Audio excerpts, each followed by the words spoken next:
Hala, babe! Tingnan mo! Yung video natin, nakalat. Ha?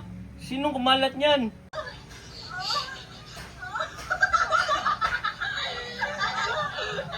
Oh, The next day. Okay guys, answer this. Forms when magma crystallizes within the crust and is composed of medium to coarse grain.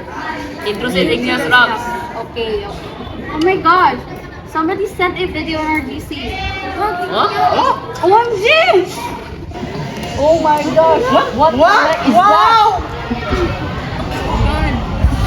Soon after.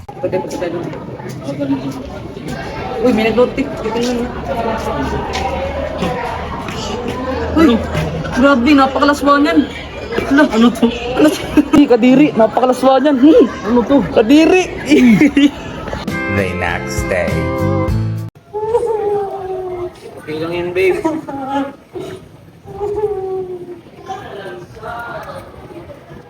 Malinformation can really affect someone's life. What is malinformation and how can you avoid it? Malinformation refers to information based on reality but is used to inflict harm on others such as person, social group, or organization or country. How can we avoid this? Well, to start, make sure to be careful of what you put on the internet. Don't put too much of your personal information out there to prevent people from using it against you.